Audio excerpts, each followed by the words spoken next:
Hello বন্ধুরা, তো সবাই কেমন আছেন? আশা করি ভালো আছেন। আমরাও ভালো আছি। তো আজকে গিয়েছিলাম আমরা মেলা দেখতে। তো মেয়ে তো ওর পাপার কোলে উঠে পড়েছে। তা ওর তো কোনো অসুবিধা নেই। আর আমরা এবার হেঁটে হেঁটে যাচ্ছি। এই মেলাটা ছিল অনেকটা ভেতরে, প্রচুর অনেকটাই হাঁটতে হয়েছে। আমরা জানিনি, কোনো দিন আসিনি এইখানে। তো এসে দেখছি যে এত হাঁটা পথ যে কী বলবো।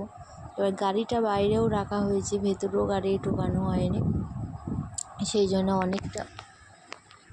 অনেকটা রাস্তা হাঁটছে। তো মা, আমি আর এটা হচ্ছে আমার বড় জায়ের ছেলে, আমার ভাসুর, সবাই মিলে গিয়েছিলাম।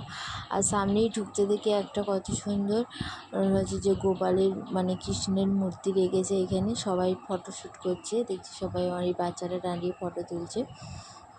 তো তারপর এখান থেকে ভেতরের দিকে মেলার দিকে যাচ্ছি। এখানে প্রচুর মেলা বসেছে দু সাইডে, প্রচুর। এই দিকেও যা বসেছে, এই দিকেও তাই বসেছে, সেম মেলা, প্রচুর কোনো জিনিস বাদ নেই যে এখানে। যেমন কাঠের জিনিস বসেছে, তো এই দিকেও কাঠের জিনিস বসেছে, প্রচুর দোকান বসেছে। তো এবার আস্তে আস্তে আমরা সব মন্দিরের দিকে যাচ্ছি আর দেখছি মেলা দু সাইডে। আমরা সব মেলা ঘুরতেও পারিনি, এত ভিড় হয়েছে। আর যেহেতু বৃষ্টি হয়েছিল, বৃষ্টির কারণে কাদা হয়েছে। আর যে সাইডগুলো অন্য মেলা বসেছে, কাদার জন্য আমরা আবার অন্য সাইডে যেতে পারিনি খুব। তো এই রাস্তার দু সাইডে যেই মেলাগুলো বসেছে, সেই দিকেই ঘুরে ঘুরে দেখা হচ্ছিলো। আর প্রচুর ভিড়ও ছিল, ঠেলে ঠেলে যেতে হচ্ছিলো।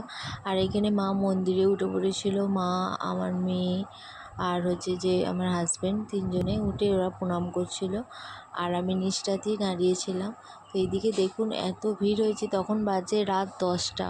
আমরা যখন মেলা দেখতে বেরিয়েছি তখনও ভিড় কমেনি, ভিড় হচ্ছে তবু ভিড় কমেনি, এমন অবস্থা। আর এক সাইডে বাউলের গান হচ্ছিল। তারপর মেলায় ঘুরে টুরে আমরা বেরিয়ে পড়েছিলাম। আর এইখানে দেখছি অ্যাকোয়ারিয়ামে কত ফিশ বিক্রি হচ্ছে, মাছ বিক্রি হচ্ছে, খুব সুন্দর সুন্দর। সেই জন্য মেয়েকেও দেখাচ্ছিলাম। আর এইখানে আমরা দাঁড়িয়ে পড়েছিলাম। তো আজকের মতো তাহলে ভিডিওটা এইখানেই রাখছি। আবার চলে আসবো নতুন একটা